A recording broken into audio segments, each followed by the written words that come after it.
നിർത്തിയ സമയത്ത് വണ്ടി അവിടെ നിർത്തിയ സമയത്ത് ഒരു പരിചയമില്ലാത്ത, ഞാൻ യൂട്യൂബർ ആണെന്നും ഒന്നും അറിയാത്തൊരു റാൻഡം ചേട്ടൻ ആ വണ്ടിക്കകത്ത് വന്ന് ഇടപെട്ട് കേട്ടാ. പുള്ളി വന്ന് ഇടപെട്ടിട്ട് പുള്ളി ആദ്യമേ തൊട്ടേ അവിടെ വർക്ക്ഷോപ്പിൽ നിന്ന് ആള് വരുന്നതിന് മുമ്പേ പുള്ളിക്ക് എന്തൊക്കെയോ അറിയാം, പക്ഷെ അങ്ങനെ ശരിയാക്കാനൊന്നും അറിഞ്ഞൂടാ. അപ്പൊ പുള്ളി അവിടെ വന്നിട്ട് നമ്മുടെ കൂടെ വണ്ടി ശരിയാവുന്നിടം വരെ പുള്ളി അവിടെ നിന്ന് കേട്ടോ. പുള്ളി സൈഡിൽ നിന്ന് ആൾക്കാരെല്ലാം നിന്ന്. അപ്പം ഞാൻ ബാക്കി വണ്ടി ശരിയാക്കി ആൾക്കാരുടെ പേയ്മെന്റ് എല്ലാം കൊടുത്ത് എല്ലാം കഴിഞ്ഞ ശേഷം പുള്ളിക്ക് ഞാനൊരു 500 രൂപ കൊടുത്തു. ഞാൻ ഇങ്ങനെ 500 രൂപ എടുത്തിട്ട് ചേട്ടാ ഇത് വെച്ചോ, താങ്ക് യു സോ മച്ച് എന്ന് പറഞ്ഞിട്ട് എത്ര നേരം നിന്നതിന് ഇതെന്ന് പറഞ്ഞിട്ടുണ്ട്. അപ്പൊ പുള്ളിക്ക് എന്നെ അറിഞ്ഞൂടാ, പുള്ളിക്ക് എന്നെ യൂട്യൂബർ ആണെന്ന് ഒന്നും അറിഞ്ഞൂടാ കേട്ടോ.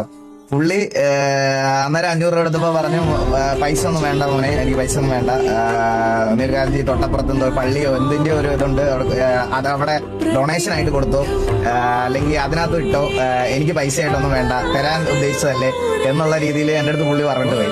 സത്യം പറയാലോ, ഞാൻ അന്ന് കുറെ നല്ല മനുഷ്യന്മാരെ കാണാൻ പറ്റി സത്യമായിട്ട്. അതെനിക്ക് പേഴ്സണലി അന്ന് എനിക്ക് ഭയങ്കരമായിട്ടൊരു ഭയങ്കര അത്രയും നെഗറ്റീവിന്റെ ഇടയ്ക്ക് എനിക്കൊരു പോസിറ്റിവിറ്റി തോന്നിയ ദിവസം അതാണ്. ആ ഒരു സമയം മൊമെന്റ് സത്യം പറഞ്ഞാൽ അതാണ്.